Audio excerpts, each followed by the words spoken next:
Buenos días a todo el mundo y bienvenidos al podcast del Instituto de Gobernanza Empresarial. Hoy tenemos el gusto de estar con nosotros Fernando Salazar Palma.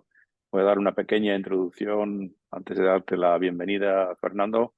Por lo que Perfecto. yo he entendido, eres técnico comercial, economista del Estado, Sí. licenciado en Ciencias Económicas y Empresariales y máster en Administración Pública, con nada menos que una beca Fulbright, que yo imagino que todo el mundo sabe lo que es eso, pero bueno, pues es un gran reconocimiento en la Maxwell School of Public Affairs de Syracuse, New York. Tienes una amplia carrera profesional. Desde el 2018 eres presidente ejecutivo de CESTE y previamente has sido subdirector general de Fomento Financiero de la Internacionalización, consejero jefe en la Oficina Económica y Comercial en Brasilia entre 2012 y 2016 y llegaste ahí procedente del ICEX, ejecutivo del Instituto Español, donde fuiste ejecutivo del Instituto Español de Comercio Exterior y donde fuiste vicepresidente en 2010 y 2011. No sé si lo he explicado bien, pero es una carrera muy ilustre y para mí es un privilegio charlar un ratito esta tarde contigo. Gracias a ti, Bill. Gracias por la introducción. Es una carrera larga. Llevo ya más de 32 años y siempre en el mismo área, en el comercio exterior, ¿no? En la promoción pública del comercio exterior. La he ejercido desde muchos sitios, desde las oficinas comerciales, desde el Banco Interamericano cuando estuve allí, en los años que estuve en Moncloa. Y lo que más me he especializado dentro de ese área es en los temas financieros, Mm. en la financiación del comercio exterior, y he estado de consejero en CESTE varias veces y esta última etapa pues de presidente ejecutivo, que ya llevo ya 5 años y medio casi, ya llevo un tiempo. Y bueno, Pasa volando, ¿no? Pasa ha volando. pasado volando, ha sido un tiempo muy intenso. Pues, Hemos tenido un COVID de por medio, pues, eh, de todo, ha habido perdóname. de todo. Cuéntame, dime. Pues no, pues como sabes, en este podcast de lo que hablamos es de la gobernanza. En el Instituto de Gobernanza formamos a consejeros en la gobernanza y me ha parecido muy interesante charlar contigo sobre tu carrera y concretamente en el sentido de temas de gobernanza. A lo largo de tu trayectoria, pues has estado en instituciones gubernamentales, empresas privadas, organismos internacionales. Cuéntanos un poco sobre qué lecciones o mejores prácticas has aprendido durante este tiempo, en gobernanza concretamente. Pues he aprendido de todo, ¿no? Lo más complicado que he tenido quizá fueron los años aquellos de Moncloa, donde es muy intenso, muy político el ambiente, algo que a mí no me va. Lo más variado fue los años del Banco Interamericano de Desarrollo, donde hay todo tipo de culturas que conviven y todo tipo de estilos diferentes y de formas de concebir la vida y de concebir el trabajo, ¿no? Eh, en países como en China o en países como en Brasil, también las formas de actuar son tremendamente diferentes, ¿no? Al final, la gestión de una organización, sea internacional, sea nacional, sea pública, sea privada, tiene muchos elementos comunes, ¿eh? Y todo aquello, pues lo estudié a fondo en el máster aquel que hice en gestión pública en Estados Unidos, la Maxwell School, que además es la número uno del país en esa especialidad, ¿no? La peculiaridad es que la gobernanza de una institución pública es mucho más complicada que una privada.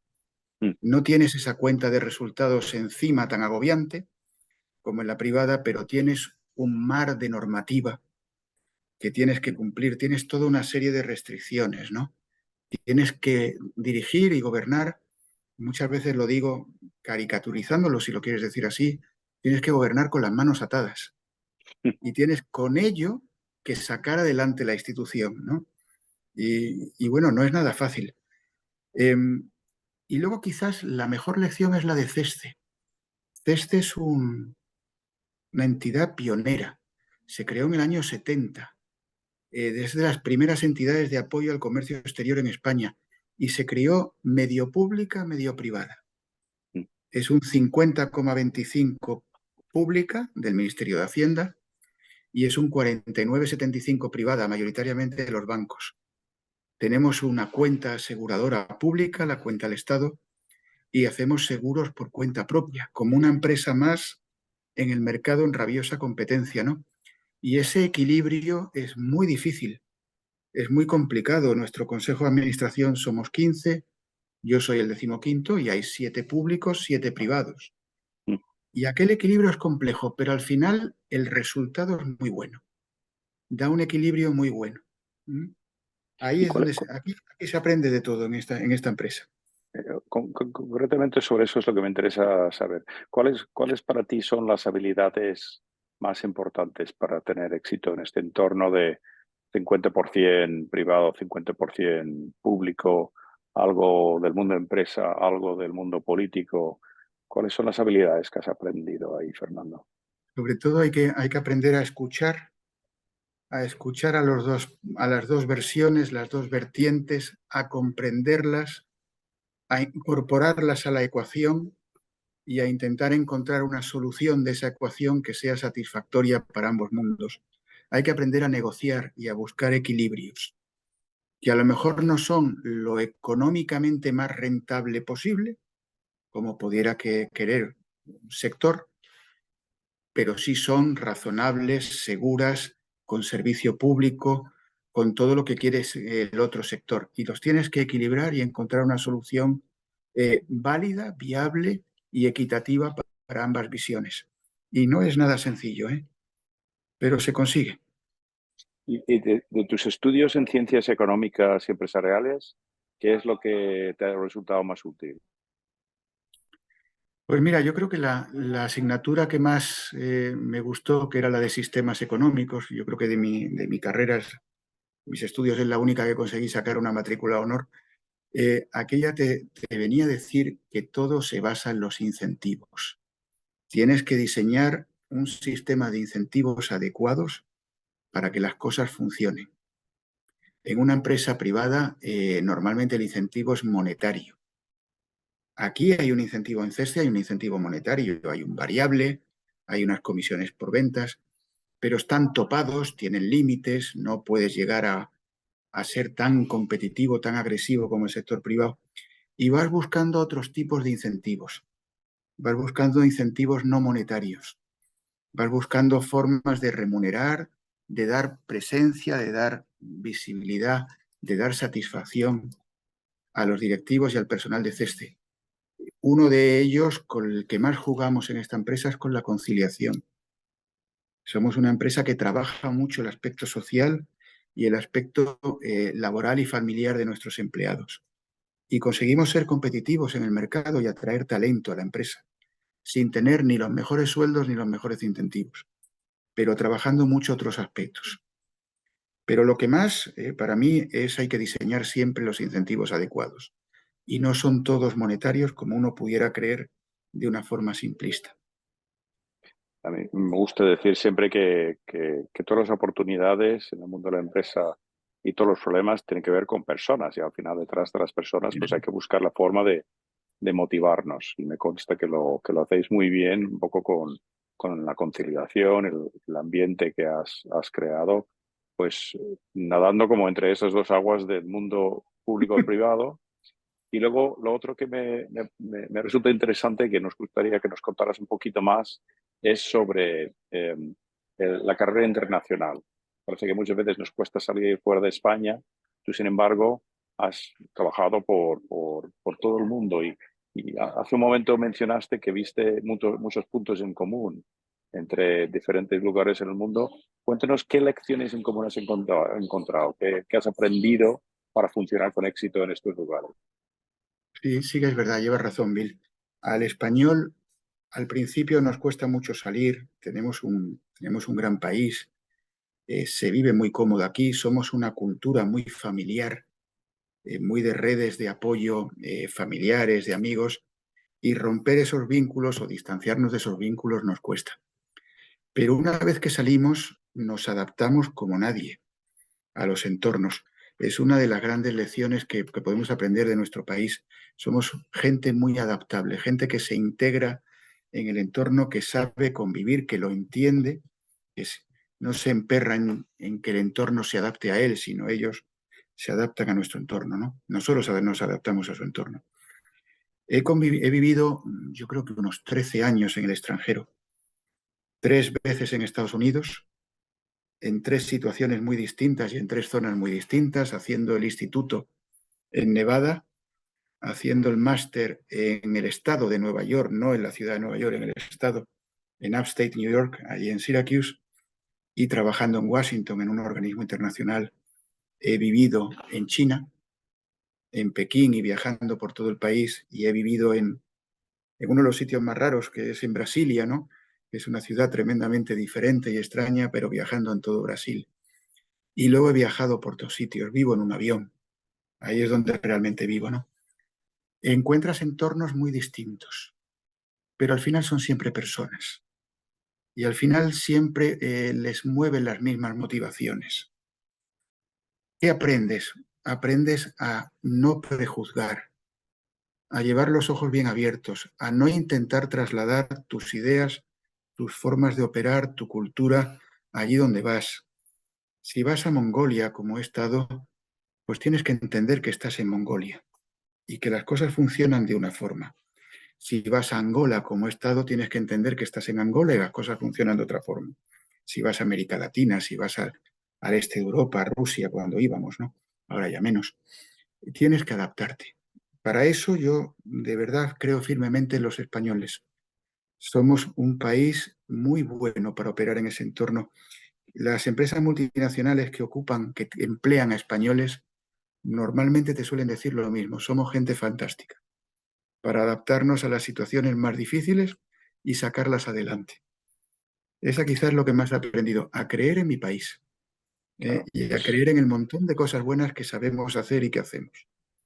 y a veces yo creo que cuando estamos dentro de España, no cuando estamos trabajando fuera, somos bastante críticos, pero también lo que he observado yo es cuando vamos fuera, es cuando más valoramos justamente eso, el talento y Claro, la calidad humana que claro. tenemos. Otra pregunta que te quería hacer es un poco, eh, sin caer en definiciones muy técnicas, me gustaría saber un poco cómo defines tu misión como presidente de CESTE. Escuchándote hablar de la parte humana, tengo una intuición, pero me gustaría saber un poco cómo lo dices de Bueno, una forma más coloquial.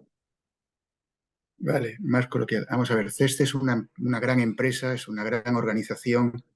Me da la tentación de decirte que funciona sola, no es así, pero tiene grandes directores de área, de cuenta propia, de cuenta del Estado, las distintas unidades, que tienen un alto grado de autonomía. Porque además yo se la concedo porque confío en ellos, y además me lo demuestran continuamente. ¿Cuál es mi misión? Mi misión es liderar la empresa, leer el entorno, ver por dónde van los tiros, si quieres coloquialmente hablando, e intentar que la empresa vaya hacia allá. ¿Mm? El directivo tiene que adelantarse a sus tiempos y ver el futuro e intentar llevar a su empresa hacia ese futuro, ¿no? Y un caso muy claro es la descarbonización. Nosotros éramos una empresa muy posicionada en el sector del petróleo y el gas, y somos una empresa que se ha reconvertido totalmente, que ya no utiliza electricidad que no sea renovable, que autogenera esa electricidad, que ha cambiado su sede, que ha cambiado los coches, que son todos etiqueta cero, que hemos reducido 2/3 nuestras emisiones, que lo que no hemos reducido lo compensamos plantando árboles, que ya no aseguramos ni petróleo ni gas, que promocionamos las energías verdes, pues nos hemos reconvertido. Hay que leer el entorno y dirigir. Lo segundo que hay que hacer es representar a la empresa en un montón de situaciones. En esta, por ejemplo, en eventos, en conferencias, en reuniones. Yo ayer estaba en Bruselas reunido con más gente, no mucha, éramos unos 10, con la presidenta de la Comisión Europea, con Ursula von der Leyen. Pues tenías que representar a tu empresa y representarla lo más dignamente que uno sea capaz, ¿no? Y la tercera función es conciliar los intereses de los distintos accionistas o interesados en la empresa. Aquí somos mitad públicos, mitad privados. Nuestro accionariado, la mitad es de Hacienda, la mitad es de grandes bancos. No tienen siempre los mismos intereses. tenemos empresas clientes, tenemos grupos de presión, tenemos ONGs que nos vigilan, tenemos de todo, ¿no? Pues hay que irlos atendiendo y conciliando e intentar siempre pues darle el mayor grado de satisfacción posible a todos, sin perder de vista que somos una empresa. Y el objetivo de una empresa es crear valor. En una empresa pública, muy claro, dar servicio. Nosotros estamos para dar servicio. Nosotros somos servidores públicos. Hay algo que yo siempre repito.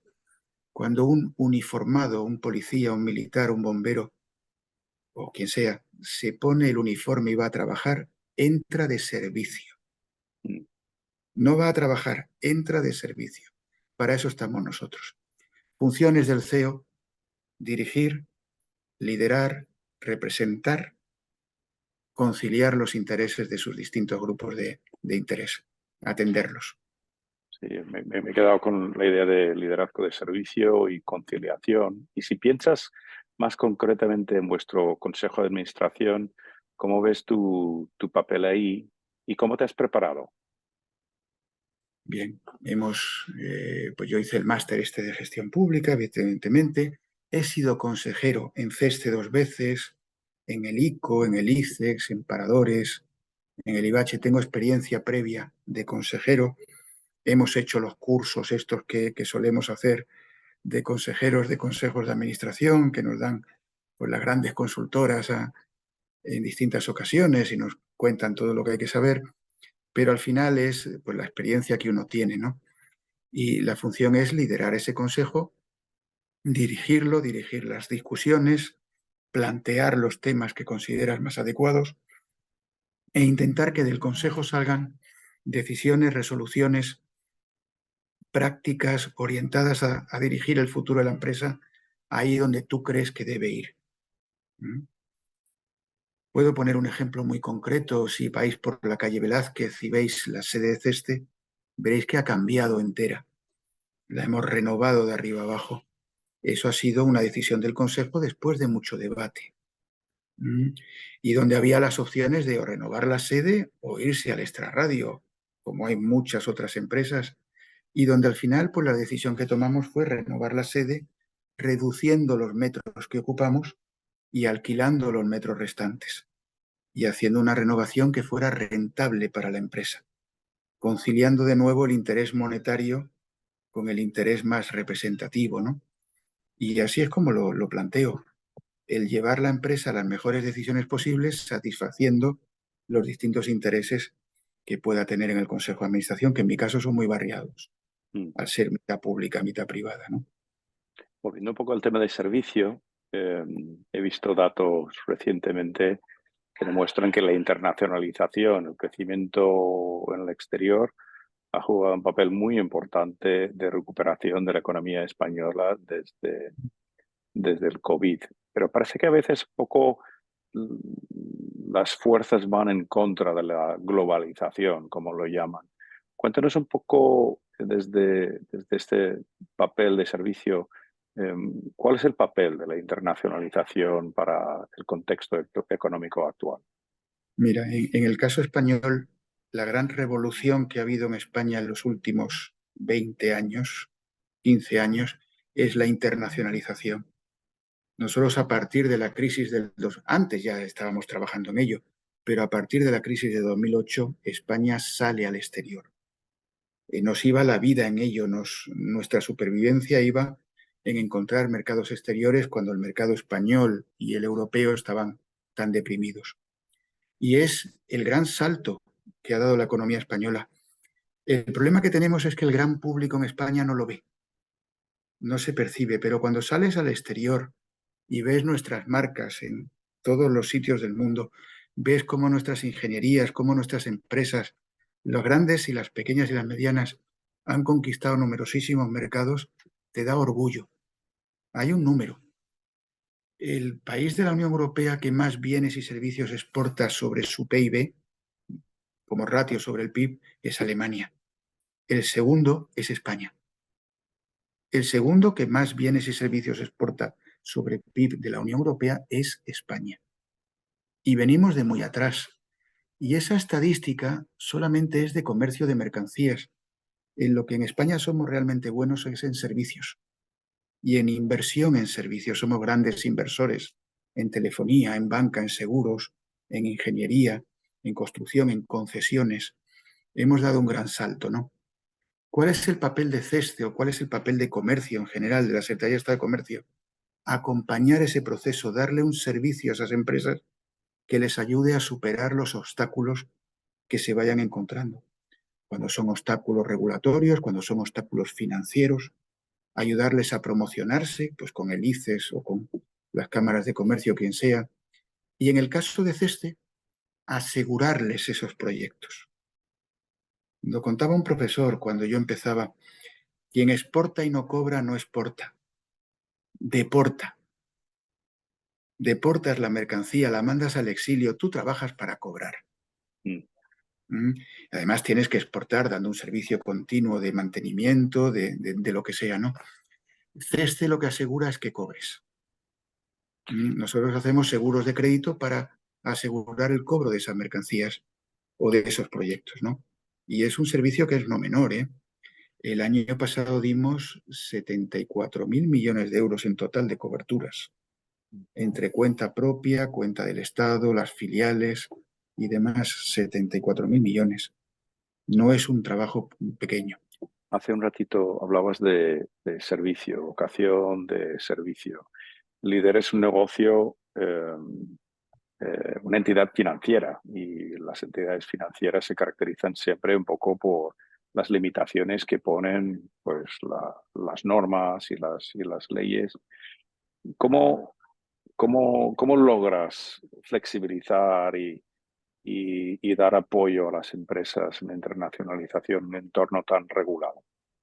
Vamos a ver, nosotros convivimos con un entorno hiperregulado, eso es verdad, pero en esa hiperregulación sabemos manejarnos, ¿no? La vocación es dar servicio. Además, una empresa como CESTE lo que tiene es que apoyar a los empresarios en mercados y en situaciones difíciles. Cuando las cosas son fáciles, nosotros no hacemos tanta falta. Hacemos falta cuando la situación es difícil, pero también tenemos nuestras restricciones, ¿eh? También hay una serie de casos en los que tenemos que decir que no. Y decimos que no, y nos duele, pero es que hay que hacerlo, porque si no, aquello se transforma en un impago para el Estado más que probable, ¿no? Para el Estado cuando es por cuenta del Estado, para la compañía cuando es por cuenta propia. Yo lo suelo explicar como un semáforo. Cuando el semáforo está en verde, cuando todo está bien, los clientes normalmente no vienen a CESTE. A la cuenta del Estado va todo bien, no hace falta. Cuando todo está mal, no hay manera, es complicadísimo, que el semáforo está en rojo, el semáforo está en rojo, nosotros no vamos, no podemos ir. ¿Cuál es nuestra especialidad? El semáforo amarillo. Cuando el mercado no funciona bien, cuando hay fallos de mercado, pero con un apoyo público, con un servicio público, la operación puede ser viable. Mm. Una pregunta que te quería hacer tiene que ver quizás con lo que acabas de explicar, pero con tu visión público-privado, experiencia internacional. La pregunta que te quería hacer es, ¿qué consejos darías a las empresas que buscan expandir sus operaciones en mercados extranjeros? Quizás es eso, saber decir que no, no todo vale, o otra cosa. O sea, que cuéntanos cuáles son tus aprendizajes en ese ámbito. Bueno, vamos a ver, el primer consejo es que hay que expandirse por el exterior. No, no solo que hay que expandirse, es que hay que nacer ya internacionalizado. Hay que pensar la empresa desde el primer momento como una empresa global. El mercado es global. Tu mercado nacional es un mercado de exportación para todos los demás. Compites contra empresas de todo el mundo en tu propio mercado. Entonces, lo primero, pensar global. Lo segundo, ser capaces de seleccionar. Elegir es renunciar. Hay que renunciar a una serie de mercados, de segmentos, donde no te ves capaz, no eres competitivo. Ahora estamos entrando en una globalización más, yo la llamo regionalizada, donde negocias, trabajas con mercados más cercanos, el nearshoring, con mercados más amigos, más predecibles, menos inestables, el friendly shoring. Negocias con mercados donde hay acuerdos de libre comercio. Tienes que seleccionar aquellos países, aquellos segmentos donde te ves capaz de ser competitivo. Tienes que tener la capacidad de abordarlos, los medios financieros, humanos, el tiempo. No vas a conseguir triunfar en el mercado portugués, si quieres, incluso, uno de los más fáciles quizás, en 2 días. Necesitas tiempo, necesitas un plan, Mm. ¿eh? Necesitas el apoyo de tu consejo. ¿Mm? Pero quizás dotarse de la gente adecuada. Al final siempre terminamos en lo mismo, las personas. Y ahora mucho es management, es gestión. Son las personas adecuadas con los incentivos adecuados. Mm. Dales los medios y dales tiempo. Y moverás el mundo. Pero requieres Pues, personas, medios, incentivos, tiempo. pues yo creo que es un punto buenísimo para terminar. O sea que para las empresas que quieren internacionalizarse, crecer fuera, que se den cuenta de que, pues eso, es un tema de personas. También me gusta la idea que lanzaste de los farolillos rojos y amarillos y que podemos contar contigo, Fernando, cuando hay un Siempre que farolillo queráis. amarillo. Y luego también pues con tu papel como presidente de CESTE, de servicio, vocación de servicio a los demás. Es un placer hablar contigo siempre, Fernando, y en Igualmente. esta ocasión pues más que nunca. Agradecemos mucho tu tiempo y espero volver a verte pronto. Pues ningún problema y encantado. Muchísimas gracias, Bill. Hasta luego a todos. Adiós.